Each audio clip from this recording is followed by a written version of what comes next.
जय श्री राधे। आप सभी को मेरा प्यार भरा नमस्कार।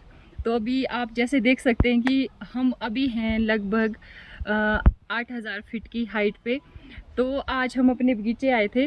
अभी हम आपको दिखाएंगे कि यहाँ पे जो है इस बार, जैसे आप सोशल मीडिया पे या हम देखते हैं कि फेसबुक पे हर जगह पे दिखाया जा रहा है कि आज इस बार फसल बहुत ही कम है। तो हमारे भी ये जो यहाँ पे ऑर्चर्ड है इसमें भी मतलब पत्ते ही पत्ते हैं और सेब बहुत कम है।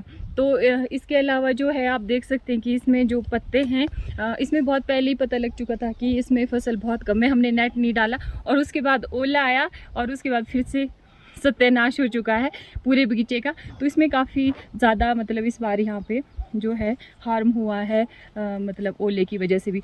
तो अभी यहाँ सेब तो बहुत कम है, लेकिन अभी हम यहाँ जो काम करने आए हैं वो है बगीचे में घास बहुत ज़्यादा उगा हुआ है। तो मुझे लगता है कि अगर यहाँ पे फसल ही नहीं है, ये सारी जो होता है हमारा फसल को प्रोटेक्ट करने के लिए होता है, तो ये घास काटना भी इतना ज़रूरी क्यों है, इसको रहने देते। लेकिन पापा बोल रहे कि ये काम हमें करना ही पड़ेगा। तो पापा ये घास क्यों काटना, फिर इतनी मेहनत काहे को करनी, फिर अब ऐसे ही रहने देते इसको। बेटा अगर इस बारी सेब नहीं है, फसल बहुत कम है या हम्म। लगे नहीं है, कुछ ओले ने ख़राब कर दिया है, तो बहुत कम सेब तो नज़र आते ही नहीं है। क्योंकि इस बारी मौसम ही ऐसा रहा कि ओला, बारिश और पाला वगैरह पड़ता रहा, तो फसल तो पहले नहीं। लेकिन अब अगले साल के लिए तो सोचना कि भाई अगर हम इसमें वो क्या नाम भाई ये मल्चिंग नहीं करेंगे, घास वगैरह इसका नहीं काटेंगे, तो ना तो इसका बीमा तैयार होगा, अगले साल भी फिर वही हाल हो जाएंगे जैसे इस बारी हो रहे हैं लोगों के। तो इसलिए जो है इसको अभी जो है इसका मल्चिंग करके, ताकि ये घास जो ग्रोथ है और पौधे के लिए इसके मल्चिंग होके मैल बने, और ऊपर पौधे के लिए जो है इसकी खुराक से इससे जो है ताकि बीमा और वो स्ट्रॉन्ग हो जाए। जहाँ तक नेट की बात है, नेट का तो एक ही फ़ायदा है कि भाई ओले से बचाने के लिए, लेकिन वो भी नेट तब डाली जाती है अगर फसल हो। अगर फसल ही नहीं है तो नेट डाल के भी क्या करेंगे, खर्चे ही उल्टे हैं। लेकिन जिम्मेदारों को इसका इतना फ़ायदा कुछ भी नहीं हो रहा है। लेकिन अब ये है कि भाई अगर इसके एक अपना खेत बगीचे का घास काट के, ताकि आगे इसमें बीमारी ना लगे, पतझड़ वगैरह ना लगे, तो इसीलिए इसको काटा जाता है ताकि पौधे में बीमारी ना लगे, ऊपर पतझड़ है ना है जो भी बीमारियां हैं, ताकि वो नीचे जो है ख़त्म हो जाए। इसमें स्प्रे ऊपर से पौधे में स्प्रे दे के, ताकि बीमा भी स्ट्रॉन्ग हो और आने वाली अगली साल के लिए तो कम से कम उम्मीद बने जिम्मेदारों की कि भाई हाँ आप मेहनत की, हमने कुछ ना कुछ तो होगा। अच्छा, मतलब पापा का कहने का मतलब है कि हम जो भी ये कर रहे हैं ये है नेक्स्ट ईयर के लिए, कि ताकि हम नेक्स्ट ईयर अच्छी फसल ले सकें। जो भी हम इसमें अब स्प्रे कर रहे हैं और ये मल्चिंग कर रहे हैं ताकि पेड़ों को अच्छी खुराक जाए और स्प्रे से जो है ये पत्ते हार्म ना हो और मतलब अगली साल इसमें अच्छी फसल है। और कहने का मतलब ये है कि जो एक बागवान या किसान होता है वो इसे रिलेट कर सकता है कि एक किसान की फसल हो चाहे ना हो, उसको अपने बगीचे का ध्यान रखना ही पड़ता है। अगर आपको अपना नेक्स्ट ईयर के लिए भी आपको चाहिए कि आपका बगीचा स्वस्थ रहे, आपके पेड़ स्वस्थ रहे, तो उसके लिए हमें नेक्स्ट ईयर के लिए इसी ईयर तैयारी करनी पड़ती है। तो किसानों की और बागवानों की लाइफ शायद ऐसी ही होती है। आपके पास फसल नहीं है, आपने जो पैसा पहले से बचा के रखा है उसको आप इस बगीचे में फिर भी लगा रहे हो, चाहे फसल नहीं है। तो ये शायद हर बागवान की स्टोरी है कि हमें अपना जो हमने पहले से बचा के रखा है वो भी इसमें लगाना पड़ता है, आगे भगवान के भरोसे कि आपको कितना उससे वापस आता है। तो शायद ये एक जगह नहीं, हर बागवान जो है इससे रिलेट कर सकता है कि मतलब कितना एक बागवान की मेहनत रंग लाती है, कब उसको उसका फल मिलता है ये हमारे हाथ में बिल्कुल भी नहीं होता है शायद, है ना। चाहे जितनी मर्जी मेहनत कर लो, लेकिन ऊपर वाले ने जो करना होता है वही। तो इसी के लिए मैं तो बार बार कहती हूँ कि हमें उस ईश्वर पे अटूट विश्वास रखना चाहिए, ताकि हम ऐसे कर्म करें कि वो हमारे साथ ऐसा ना करे कि इस तरह के दिन देखने पड़े कि हमारी सारी मेहनत बर्बाद हो जाए। ये एक जगह की बात नहीं है, मतलब आप ऑल ओवर हिमाचल में देख लीजिए कि इस बार यही सुनने में आ रहा है कि बगीचों में फसल बहुत ही कम है और इस तरह की स्थिति है कि सारी लीव है, और जहाँ पे है अगर नेट नहीं है तो ओलों ने फसल को बर्बाद कर दिया है। तो फसल ही पहले बहुत कम थी लोगों की लगी हुई, लेकिन जहाँ थे भी वहाँ कुछ ओले ने लोगों की फसलें बर्बाद कर दी है। इस बारी जिम्मेदारों के बहुत ही बुरे हाल है, इस स्थिति में जो है दिखी जा रही है। बागवानों की ये स्थिति होती है। ये एक शायद लॉटरी की तरह बन चुका है आज की डेट में। जो हमारा जो ये हर ग्रोवर है जो अपने ऑर्चर्ड में ये फसल से उम्मीद रखता है, तो ये एक लॉटरी ही है। जो तो बड़े बड़े बागवान है, चलो उनके पास तो होता है, लेकिन यहाँ पे बहुत सारे ऐसे छोटे बागवान भी होते हैं जिनका मतलब सालाना खर्च इसी से ही निकलता है। और है भी सही है कि आप अपने खेतों में इसीलिए मेहनत करते हैं, लेकिन जब वो मेहनत इस तरह से बर्बाद होती है तो दुख तो सबको ही होता है। चलो ये डिपेंड्स ऑन अलमाइटी।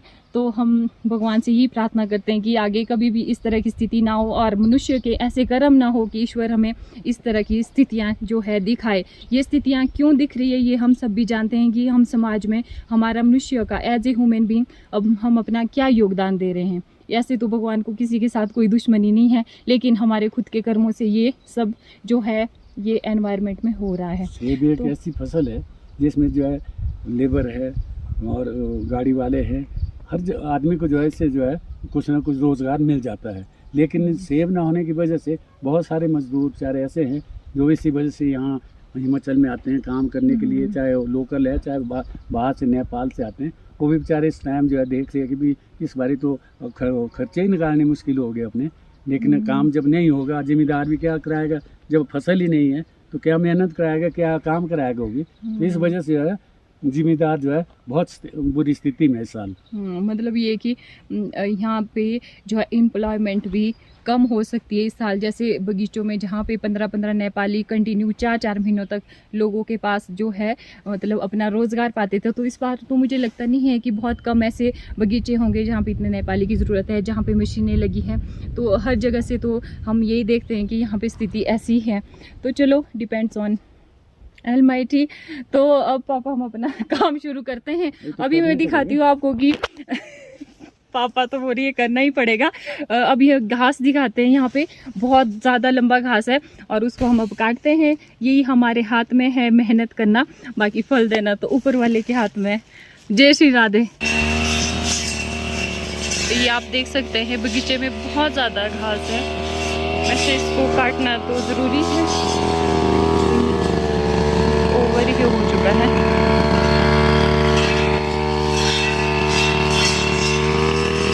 ये है संस्कार।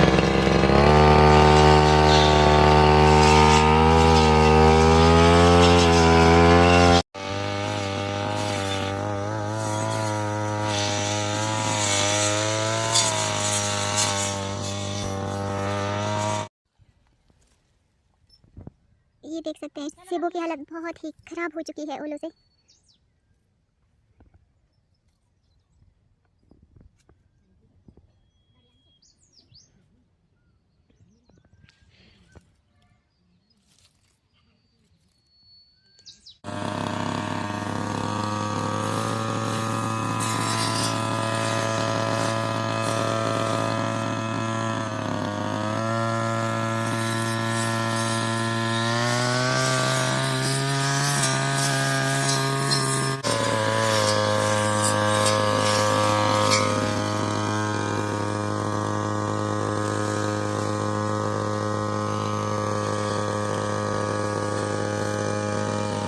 तो अब ये मशीन की वजह से हमारा काम समाप्त हो चुका है और इन मशीन को शत प्रणाम।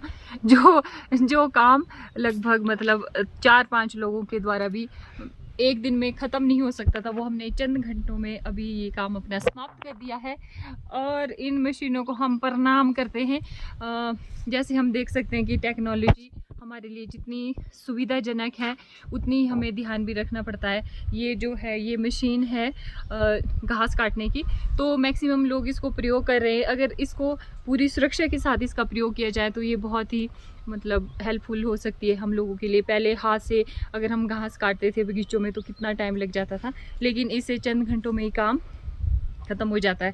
तो ये हैंडल करना इतना मुश्किल भी नहीं है, पर बहुत ही रिस्की तो है रिस्की तो है, क्योंकि लास्ट ईयर जब मुझे भी ये नहीं आती थी तो थोड़ा मतलब इसमें ध्यान रखना पड़ता है। इसमें ब्लेड है पर एक धागा भी होता है, तो जो धागा है उसके ये तो चेन है, पर जो धागा है उस वक्त मुझे भी ये नहीं आती थी यूज़ करनी, तो मेरे पाँव में इतनी ज़ोर से वो बज गया था कि वो तो एक धागा था। लेकिन अगर ब्लेड या इस तरह की चेन हो तो हमें हमारे लिए वो खतरनाक भी हो सकती है। कहने का मतलब ये है कि अगर आप इससे काम कर रहे हो तो आपको पूरा फोकस सिर्फ इसके ऊपर ही होना चाहिए, आपके दिमाग में कुछ और नहीं चलना चाहिए, नहीं तो आपके लिए तो खतरनाक हो सकती है। तो इसकी वजह से हमारा काम अब समाप्त हुआ। अब चलते हैं, टाटा बाय बाय। और बगीचे को भी हम प्रणाम करते हैं कि फिर मिलेंगे। जय श्री राधे।